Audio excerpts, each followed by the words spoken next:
Damon L. Jacobs. Welcome to Tub Talks. My guest today is David Toussaint. Wait, I didn't say that right. You did. Toussaint. Okay, Toussaint. Then I'll keep that. David Toussaint, an acclaimed writer, columnist, and just a wonderful person in New York life. Welcome to the Tub. Hi. Hi. Thank you for being here. Thank you. So convenient. Oh, I know. I know. Well, it's all in one. We need some bubbles. So, David, I'm really glad you're here. Yes. I love your writing. I love Thank your you. speaking. The first question I want to ask you today is, what part of your body do you like the most? My penis. Great. What do you like about your penis? Well, I think that, first of all, who doesn't like their penis A the best? lot of men Really? don't. Well, A what's lot wrong with of them? That's men. terrible. Well, I don't think a lot of men have thought about it. I think a lot of men have been conditioned, or for lack of a better word, brainwashed to think that there's something inherently wrong, and questioning the inherent beauty of their body, especially their penises. Yeah. So I'm really glad you're speaking to that. Yeah. Why do you like it, or how have you come to like your penis? When I think there's a lot of conditioning that tells us not to. Because it gives me tremendous satisfaction, and thank you, and I believe it has given others, one or two, tremendous satisfaction as well. So it's sort of a win-win for everyone. Great. And it looks nice. Great. Pretty. It is. It does. I will say yes. Full endorsement. Yes. Full endorsement. Full endorsement. So much of your writing, especially recently, Yes.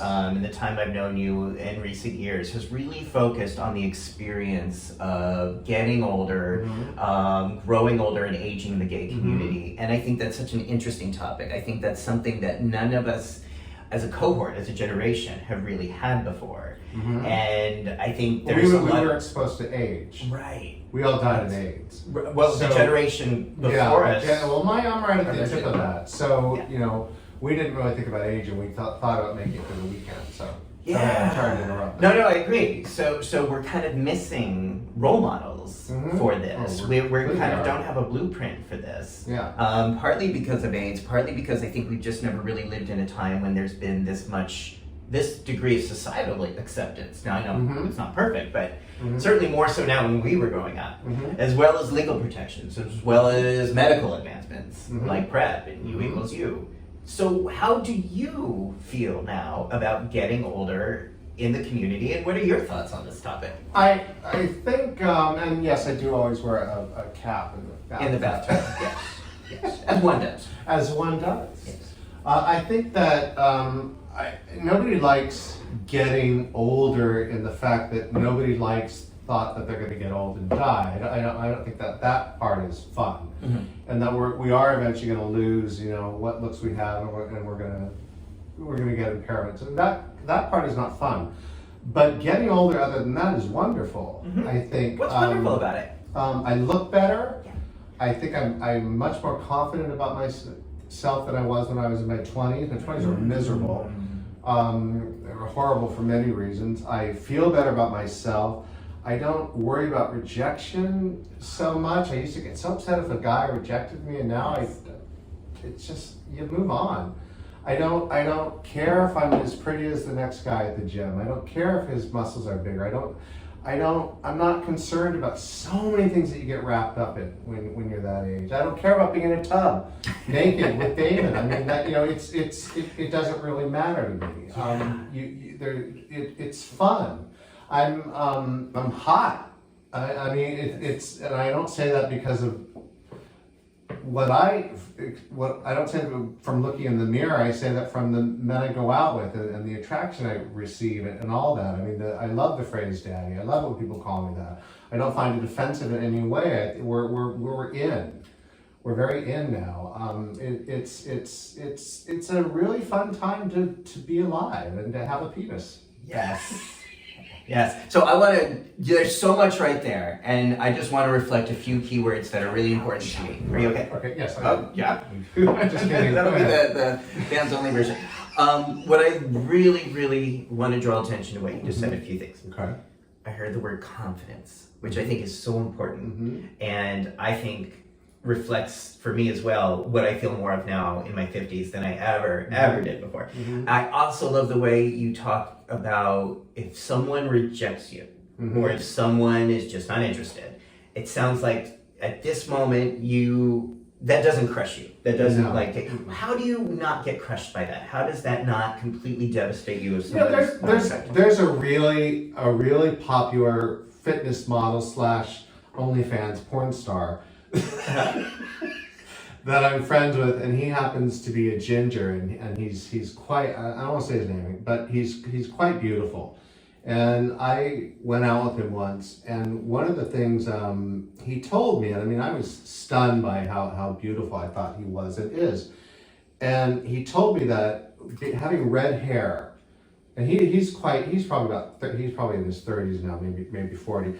He told me that he knew right away that having red hair discounted about 20% of the men who looked at him, because some men just don't like guys with red hair and aren't attracted to it, and he knew that and he accepted it, and he said it with such confidence, like I just know that's the case, and it doesn't bother me, and that was about 5 years ago. That's always stuck with me. Like you learn, and this is a gorgeous, beautiful fitness model. You just strip and whatever and do all this and have a zillion fans and so forth, knowing that certain people are going to turn the page if they see him, or turn away and if they see him, or not go in the back room if they go to a club with him. And you have to know that no matter what you look like, what your personality is like, what you do, how much, all these things, some people will not be attracted to you. Yeah. And it doesn't really matter. You can be, a Jake Gyllenhaal, and not everybody will be attracted to you. Yes. Except me. But once you accept that, you're in a much better place. So it's not the end of the world, and I think that's true at all ages. Yeah. But we don't know that so much in our 20s. We think there's something wrong with us. Right. I used to be devastated and crushed. If I liked a boy or liked a guy in a bar and it wasn't mutual, that would be like devastating to my spirit. Yeah. Then I started to learn more in my 30s about who I really am and what I'm really about. Yeah. Personally, sexually, spiritually. And in that process, that rejection or that being turned down or ghosted just didn't even matter anymore. And that is part of like what I think aging and liberation is really about. And then you also talked about really embracing the daddy label. Oh yeah. Tell me more about how, did that always feel comfortable to you, or is that something you came around to? I didn't come around to it, others did. I mean, I never thought of it one way or another. But your comfort level with that? Always. To me, it's hot. I mean, I grew up without a dad, so and I always, when I was a kid, I was always attracted to older men, always, and so I never understood when people weren't. To me, the guys who were in their 50s were hot, but unfortunately, they were all dying. Yeah. So most of them were, but I moved to New York when I was 22, I think, and the guys who were in their 40s and 50s were the ones who I just loved. And admired and wanted to get to, not just on a sexual basis, wanted to get to know, because they had history, they had stories to tell, they were fascinating, they were much more interesting than the guys who were in their 20s as far as what they had to say and offer. So I completely embraced that label when it happened. Now, what about men who feel like they are getting older and feel invisible? Talk about that. I don't know, because I don't feel that way. Yeah. I get it a lot, and as I wrote in one of those articles, it's maybe the one that you just read, that's the comments I get most of all, and the personal DMs I get most of all, and emails are saying that I'm invisible. Yeah. And it sort of crushes me when I hear that, and I don't know what to tell them other than find a way not to be, meaning get outside of yourself. Don't worry if you're a little heavy, if you're on the heavy side, or if you're not the most beautiful guy. Find your friends who don't care about that. Get involved with people who aren't interested in that. I mean, I think so much of that is self-induced in a way. We worry that we're unattractive, so we hide. And when you hide, you're invisible. Right.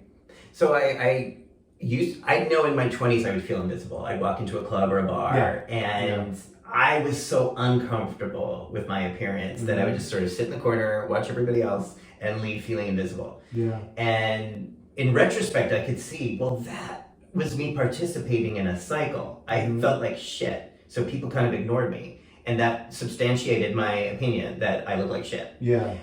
And I've also found in my 50s, like, nobody puts baby in a corner. You know, it's like, I am visible, I am loud. Now, that doesn't mean that everyone is like, I don't want everyone to be paying attention to me, but, you know, like, I show up. Now, when I go out, if I'm at the Eagle or anywhere, I show up. Yes. And there is an energy around you it. wear the dress doesn't wear you. Yes. Or maybe not the harness in this case, or something. Not much, but it doesn't mean, it doesn't mean...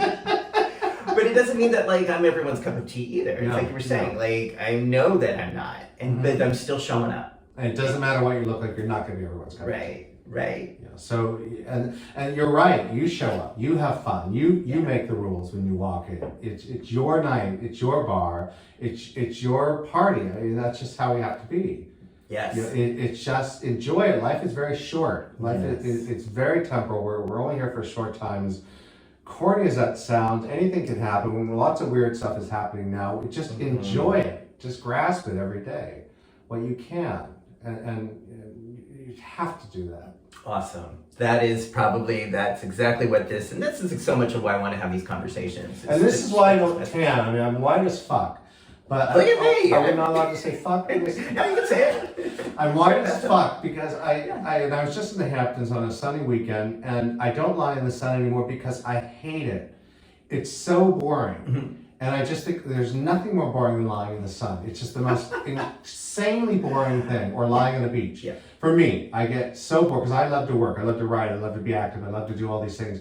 And I hate doing that, but when I was younger, I felt compelled to because I needed a tan. Because it was one more thing that meant I was prettier if I had a tan and had nice tan lines. Now I really don't care. Yeah. Plus, it's better for you. It's better for your skin. So that liberation thing, I don't care. And I feel the same way. There's so many beach going is such a part of the gay community. And I don't give a shit. I don't really have the time. I can enjoy it for maybe 30 minutes and then I want to go somewhere else. Okay. And so, you know, but I used to think that there was something wrong with me for that, especially living in California. Like, okay, there's something wrong with me because I just don't have that gene where, like, you want to go to the beach all day.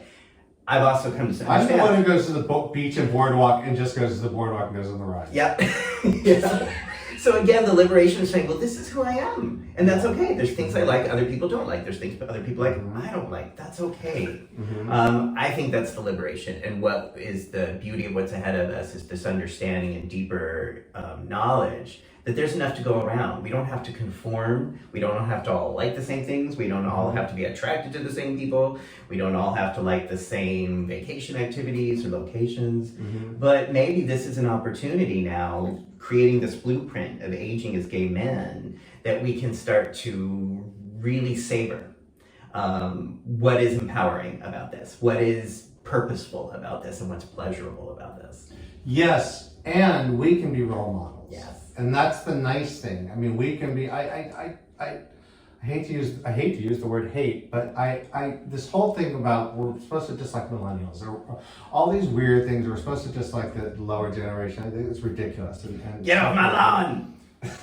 No, but isn't that the same thing? It's like, it is. I remember being in Bye Bye Birdie, the play, when I was in ninth grade. Oh my God, who were you? Birdie. Okay, I was Randolph. I was the younger brother. I was hot. So, I'll bet. I actually had you had to be hot to be Birdie. I had a real pompadour then. They didn't. Wow. You had to be a stud to play Birdie. And the girl came with a crush on me. She was so pretty. And I so wow. badly wish I had one on her, but I didn't. Well, I played Randolph, and I had a big crush on my dad, Doyle Hanks.